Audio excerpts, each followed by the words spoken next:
बिस्मिल्लाहिर्रहमानिर्रहीम। शुरू अल्लाह के नाम से जो बड़ा मेहरबान नहायत रहम करने वाला है। अस्सलाम वालेकुम दोस्तों, आज की इस वीडियो में हम अमानत के मुतालिक बात करेंगे कि इमानत क्या है। वीडियो स्टार्ट करने से पहले वीडियो को लाइक करें, चैनल को सब्सक्राइब करें और बेल आइकन को प्रेस करना मत भूलिएगा। चलते हैं वीडियो की तरफ। है कलाम इलाही में, इन्ना अरज़नल अमानता अलस समावाति वल अर्द वल जिबाला फ़अबैना अन यहमिलना वअशफ़क़ना मिन्हा। हमने अपनी अमानत को आसमान और ज़मीन और पहाड़ों को पेश की, वो उसे संभालने से मजबूर ठहरे। वो खौफ हुए कि कहीं इमानत का हक अदा न कर सकेंगे तो अज़ाब के मुस्तहिक होंगे और उन्हें ख़यानत का खौफ लाहक हुआ। इस आयत में अमानत से मुराद इबादत और फ़राइज़ हैं, जिनकी अदायगी पर सवाब और अदम अदायगी पर अज़ाब होता है। इमाम कर्तबी का इरशाद है कि इमानत दीन की तमाम शराइत और इबादत का नाम है। ये कौल मजहूर है और कौल सही है। बाद ने इसकी तफसील में कुछ इख्तलाफ किया है। इब्ने मसूद का बयान है, फ़राइज़ में सबसे अहम माल की इमानत है। अबू दरदा रज़ी अल्लाह तआला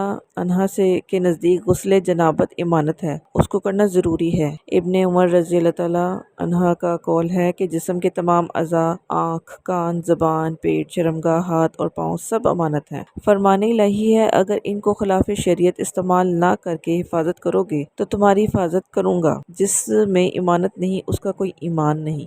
ख्वाजा हसन बसरी रहमतुल्लाह अलैह का इरशाद है, जब इमानत आसमानों, ज़मीन और पहाड़ों पर पेश की गई तो उनमें हर चीज़ कांप उठी। अल्लाह ताला ने फरमाया, अगर तुमने नेकी की तुमको अजर मिलेगा, अगर बुरे काम करोगे तो अजाब दूंगा। तो उन्होंने इस बोझ को उठाने से माजरत कर दी। मुजाहिद का कौल है कि जब आदम अलैहिस्सलाम को पैदा करके ये इमानत पेश की गई तो उन्होंने कहा, मैं इसको संभालता हूँ। ये बात जान लेना ज़रूरी है कि ज़मीनों, आसमान, पहाड़ों पर इस इमानत का संभालने का, लेने या ना लेने का इख्तियार था, जबर ना था। अगर उन पर बार इमानत उठाने की पाबंदी होती तो वो इस पेशकश को ना उठाने के से पीछे ना हटते। हज़रत कफ़ाल रज़ी अल्लाह अन्हा का कौल है कि इस आयत में अमानत पेश करना दरअसल एक मिसाल के ज़रिए बताना है। आसमान, ज़मीन और पहाड़ अपनी बेपनाह जसामत के बावजूद भी शरीयत के अहकामात, अज़ाब और सवाब की बदौलत उस पर गिरां गुजरते, लेकिन इंसान ने इसे उठा लिया। वहमलहल इंसानु, और इंसान ने इस बोझ को उठा लिया।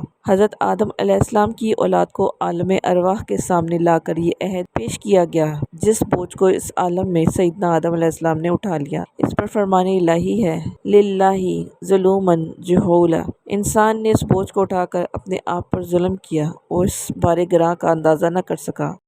इब्ने अब्बास रज़ी अल्लाह तआला अन्हा का कौल है कि ये अमानत जब आदम अलैहिस्सलाम पर पेश हुई तो फरमान हुआ, इसे मुकम्मल तौर पर ले लो। अगर तुमने अतात की तो बख्श दूंगा, अगर नाफरमानी हुई तो अज़ाब मिलेगा। उन्होंने कहा, हाँ। फिर उन्होंने शजरे ममनुआ का तकर्रुब इख्तियार किया जो ममनून था। इस पर अल्लाह की रहमत शामिल हाल हुई उनकी। उसने तौबा कबूल करके सीधी राह पर ला खड़ा किया। इमानत ईमान से मुश्तक है। जो अल्लाह की इमानत की हिफाजत करता है, अल्लाह उसके ईमान की हिफाजत करता है। हुज़ूर सल्लल्लाहु अलैहि वसल्लम ने फरमाया, ला ईमाना लिमन ला अमानत लहू वला दीना लिमन ला अहद लहू। उसका ईमान नहीं जो ईमानतदार नहीं, और उसका दीन नहीं जो अहद की पासदारी न करे। नबी अकरम सल्लल्लाहु अलैहि वसल्लम ने फरमाया, मेरी उम्मत उस वक्त तक भलाई पर रहेगी जब तक वो ईमानत को माले गनीमत और सदक़े को तावान न समझे। आपका दूसरा फरमान है, जिसमें तुझे अमीन बनाया उसको उसकी इमानत वापस करके जिसने तेरे साथ खयानत की, लेकिन तू उसके साथ खयानत ना कर। बुखारी और मुस्लिम में हुज़ूर सल्लल्लाहु अलैहि वसल्लम का इरशाद यूँ है, मुनाफिकीन की 3 निशानियां हैं, जब बात करे तो झूठ बोले, जब अहद करे तो तोड़ दे,